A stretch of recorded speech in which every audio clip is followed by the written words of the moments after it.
Hello and welcome to another edition of Taekwondo Life Magazine Live. My name is Marc Zirogiannis. I'm your host. I'm a third Dan black belt and I'm the editor-in-chief of Taekwondo Life Magazine. Taekwondo Life Magazine is a member of the Believe Sports Network. Do you believe?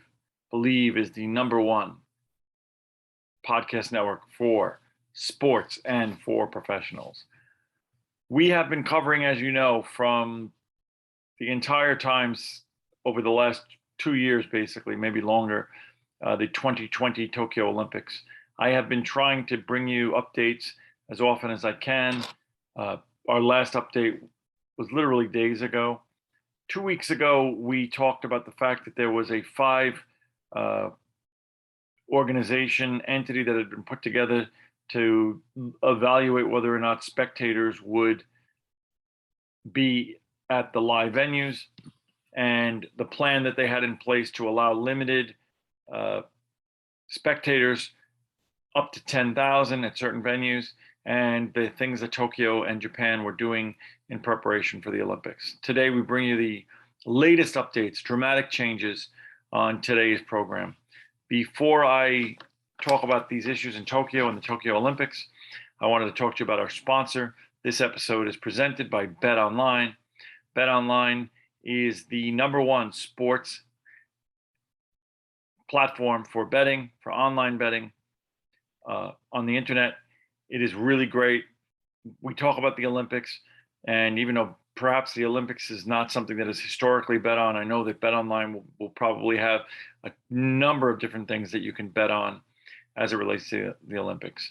So BetOnline is where you can find all your action, whether it's hockey, baseball. We're coming into the second half of the baseball season. Basketball, football's right around the corner at the end of the summer. BetOnline has all the odds, the news, and information for all your online sports betting needs. I want you to visit their website today, betonline.ag, or use your mobile device to join and receive your 50% welcome bonus. That's with your first deposit. So they give you a 50% deposit to match your initial deposit when you sign on for the first time. So before your next tip-off, face-off, or pitch, head over to BetOnline and start playing today. BetOnline, they're your online sportsbook experts. So very sadly, perhaps not unexpected, but disappointing, on Tuesday, July 8th, and you have to excuse me, I have, for those that are watching this one, I have a ton of papers in front of me because there's so much information. Literally, I feel like an old-time news reporter. It's coming fast and furious. The Tokyo Olympics will be held as of July 8th, which was yesterday when I'm recording this, without spectators, according to the Tokyo minister. Reuters released this statement. Organizers of the Tokyo Olympics have agreed to hold the event without spectators under the COVID-19 state of emergency. Japan's Olympics minister, Tamayaho Murayaku, said on Thursday. And that is the entirety of their statement. Now, we talked about in our program 2 weeks ago that only 5% of the entire population of Japan had been vaccinated, that COVID was on the rise, and they were about to enter a 4th lockdown, which is historic for people around the world. The Japanese had only approved the Pfizer vaccine. The Pfizer vaccine, as those of you who listen to this program probably know or have heard, is a 2-stage vaccine. So with them being 30 days apart, 5% of the population vaccinated, even with all of the efforts, we would never get to a herd immunity situation. Later in that day, the IOC released a joint statement from the committees, and those committees, as we said, were the government of Japan, the International Olympic Committee, which we are part of their news press. If you follow our YouTube channel, you'll see we post their statements and their live media feeds directly on our YouTube channel because we're an approved media outlet for the IOC, the International Paralympic Committee, the Tokyo 2020 Organizing Committee, the Tokyo Metropolitan Government, and the government of Japan came together for a meeting. And we talked about this, and we talked about the fact that those guys were going to closely monitor the situation. So they made their decision. As of today, this is an irrefutable and irrevocable decision that the games will go forward without spectators. I think one of the things that is not mentioned here, but that would fuel that, is that the Croatian swim team attempted to enter Japan. Some of the members tested positive, and they, in fact, were quarantined. I know that Thomas Bach entered Japan yesterday, and just like everybody else, he went through the testing protocols. He's fine, so he's allowed to come out of quarantine. The government of Japan announced a state of emergency aimed at suppressing the flow of people because the number of confirmed COVID-19 cases continues to remain high. The number of people infected with varied COVID strains is continuing to increase.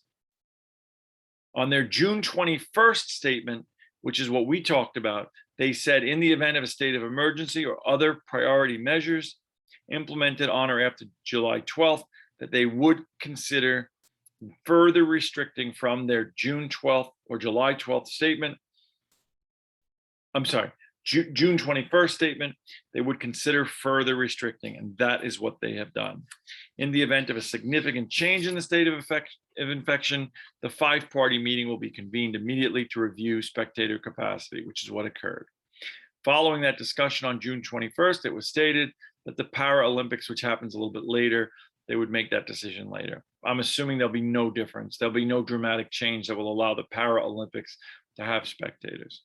The IOC and the IPC, respecting the decision, support safe and secure games for everybody. So there's no, these 5 organizations, even if they are in fact not in sync on this, for the purposes of the public, they've come together with one unified voice. President Thomas Bach, an former Olympic athlete himself, a fencing champion from France, a guy who was just recently reelected to the head of the IOC, a guy who I think bears the torch of the International Olympic Committee very well and very respectably. He immediately came out and gave a speech to the athletes called "The World is With You." And you can find that speech on it's a very nice speech, actually. It's a very good, empowering speech on our YouTube channel, Taekwondo Life Magazine. He spoke about the decision of the IOC and the other 4 agencies to limit spectators. And he spoke very positively to the athletes, directly to the athletes, in saying that priority and safety was the #1 concern for the committee in making the decision. And I'm going to quote him: "We all regret the decision of not having spectators. For the spectators, but even more so for the athletes, who will not be able to enjoy in the Olympic atmosphere. But for the athletes, I think that their feeling will be different, because they know there will be billions of people from around the globe that are with them in their hearts, that are supporting them, that are feeling that they are feeling with them. So the athletes should also appreciate this feeling and should be encouraged by this different and new form of support in these unprecedented times. In order to keep the Japanese population safe, again, there will be no spectators. And in fact, there's an emergency lockdown in Tokyo. There will be no one allowed on the streets other than with specific permission, and most of the businesses will be closed. So how does this impact? I'm not so sure that all of the athletes were going to have people from around the globe traveling to Tokyo under the circumstances. Anyway, perhaps for the Tokyo people in Japan, it hits them a little harder. This is a great financial quandary for Japan and for the IOC. Tremendous amount of money, tremendous amount of infrastructure work goes into hosting an Olympics. I read that major, multi-major national corporations provided sponsorship, and much of that is around bringing people into that place, to see that place, to spend money there, to spend tourist dollars there, to spend hotel dollars there, hospitality dollars there, and to come back in the future because they essentially fall in love with the city. Tokyo will not have the benefit of that. How it will play out financially, I don't think we'll know for quite some time. Now, how is this going to be dealt with? Very much like the coronavirus, we live in a time where technology is king. So almost again, immediately today, a day after the announcement, we were told that there'll be unprecedented broadcast coverage and digital innovation to connect fans from around the world.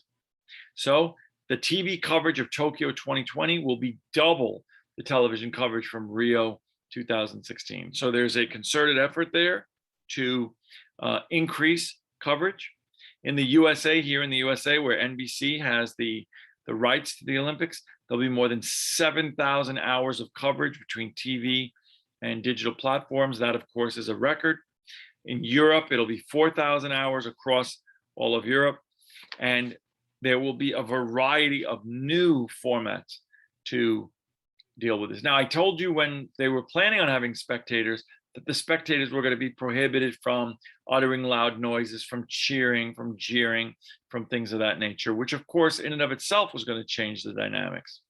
But they're going to introduce many electronic and interactive forums. There's something called the Fan Video Matrix, which gives people around the world the ability to share selfies and 5-second selfies, which will be played on these various platforms.